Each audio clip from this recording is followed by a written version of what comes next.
Let me start with a question first. How many of you have sat down and drawn a blueprint of how your life was supposed to go? Have it all figured out?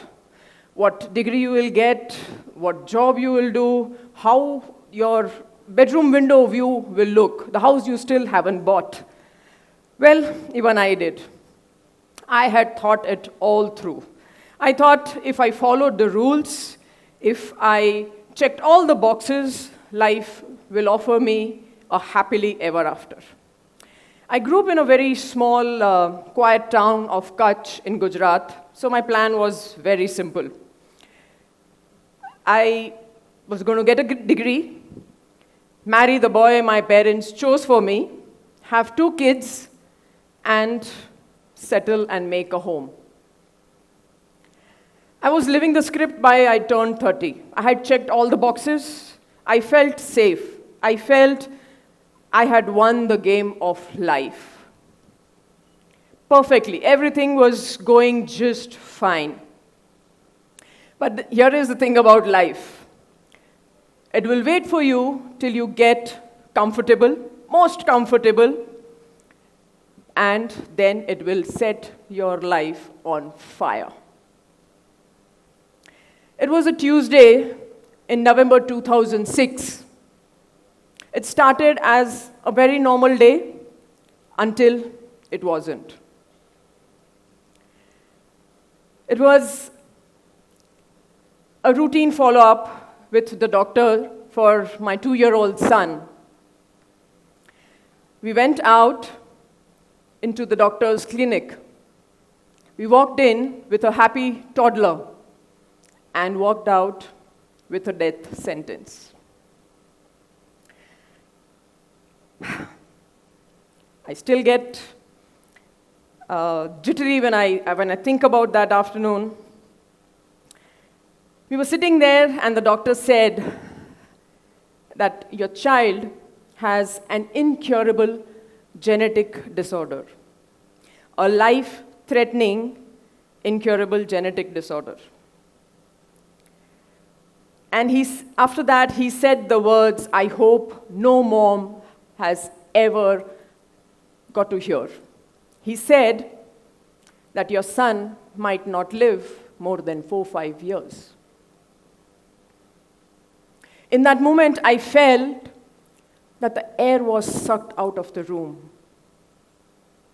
Have you ever felt that everything has gone silent, but your heartbeat is screaming in your ears? Exactly, I felt exactly that. I felt that the world had stopped.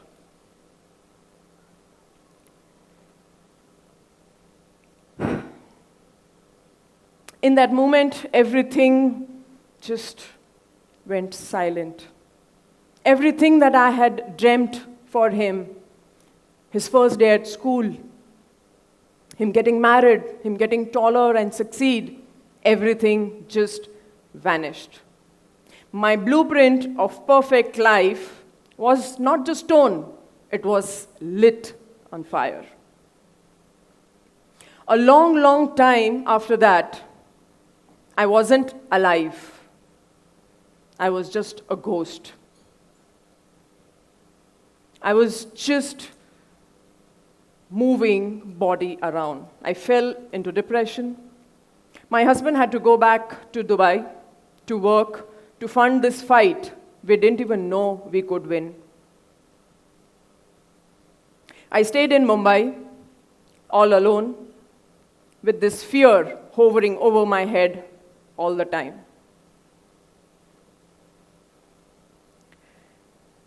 Life became blur of white hospital walls, heavy oxygen tanks, and beeping of machines all the time. I watched my son go through painful procedures and tests, months and months after. At nights, I could not sleep. I would lean over his bed and see, is he breathing? Is the heart still running? Are the pulse beating? Every time he had to go back to hospital, the thought would come back. Is this the day? Is this the time I lose him? Is this the end of it? I became a person I didn't recognize. I was heavy, not just in my body, but in my soul. I was drowning in the dark ocean of why me? Why this has to happen with me? Why my son? I was angry. I screamed. I cried. I was even mean to my kids to an extent that I hate them. I was hurting bad. I was waiting a miracle to happen, a miracle to knock on my door and fix everything. I didn't realize that miracles don't just happen. You have to build them from the mess that you are in. And the moment that changed everything didn't come from any fancy doctor or a medical breakthrough. It came from the boy in bed. It came from my son. I was sitting there worrying about the future that not even happened yet. I was mourning over the boy who was sitting there right in front of me. But my son, he was smiling. He didn't know the rules of life. He didn't know he was supposed to be sick. He wasn't worried about his 25th birthday. He was just excited that, okay, the next one is coming. He was living in the now, and I was dying in what if. It hit me like a bolt of lightning that my children are not going to learn from what I tell them to, but they might learn from what they see me do. If I stayed on the floor crying, I was telling them that life is a tragedy to survive. But if I stood up, I could teach them that life is a battle to be won. I realized to save my son's spirit, I first need to save mine. Right there on the hospital bed, I decided that I am going to rewrite my life. I stopped fighting my reality and started accepting it. I accepted the facts that this is what it is. I have to live with this. I stopped trying to force my broken life into the perfect dreams, the perfect old dreams. I needed new dreams. I started small. I worked on my mind first through counseling and therapy to help me get out of the depression. I got fit. I worked on my body through fitness and sport. I got stronger. I even started two successful businesses. The confidence that I thought was gone forever slowly started to come back. But there was still a little voice inside my head which wanted to still feel truly free. So I did something crazy. I bought a motorcycle. Imagine a 35-year-old woman on a big Yamaha in the middle of busy Mumbai. People whispered, and I heard it all. She's a woman. Why is she riding that?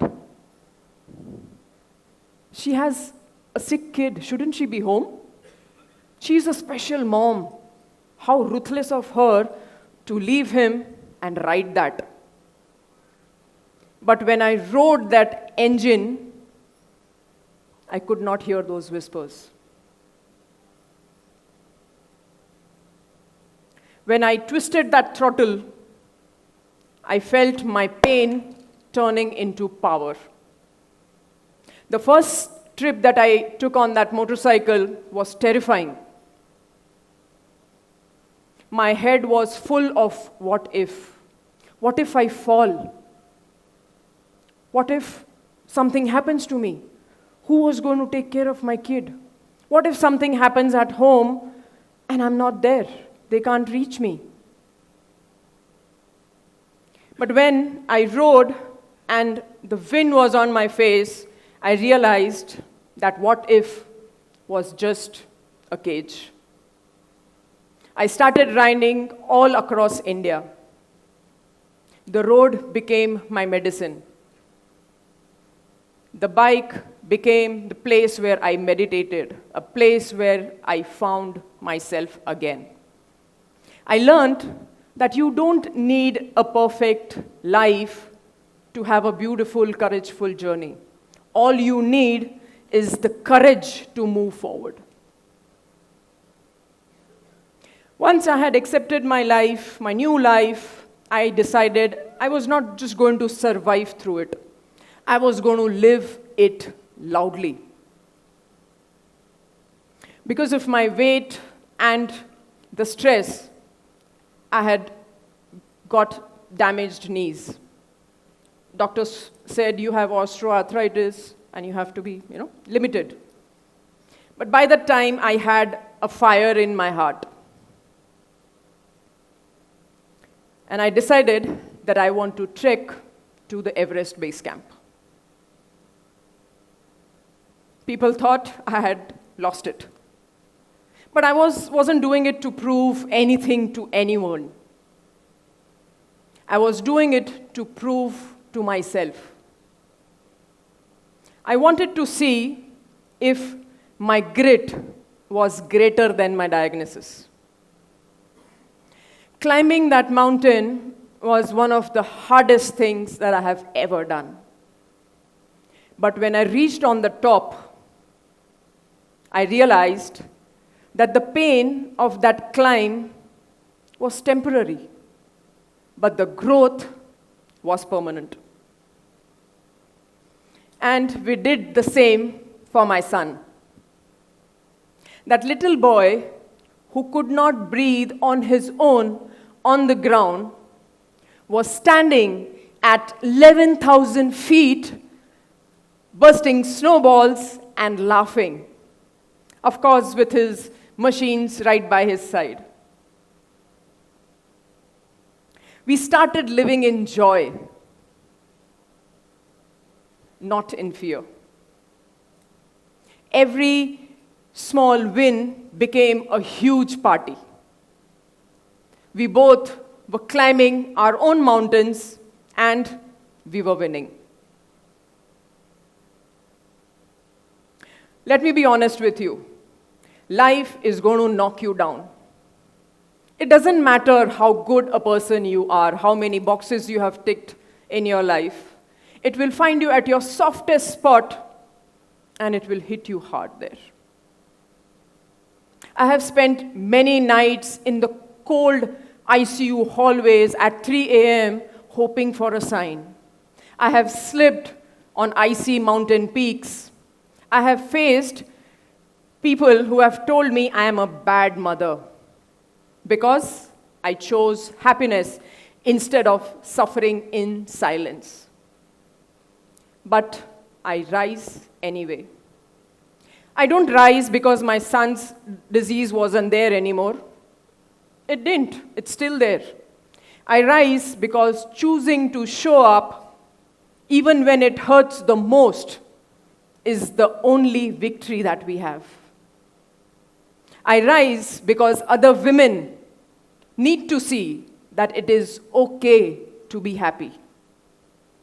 Because your happiness is not a mistake. It's your duty. I'm a 47-year-old, a business owner, a biker, a trekker, and a mother. My son's diagnosis didn't drown me. It became the ocean I learned to sail in. Maybe your life's maps are in pieces on the floor right now. Maybe your contract with the universe you thought you had is ripped into pieces. Maybe you are standing in the wreckage of your dreams right now. That's okay. It's okay to cry. It's okay to fall. But it is not okay to stay down. Adapt to where you are. Stop looking back at the old you and the old life or the old dreams. Amplify the good. Find small joys and turn them into big ones. And for heaven's sake, rise anyway. Don't let situation let you tie down. I promise you that if I can, so can you. Thank you.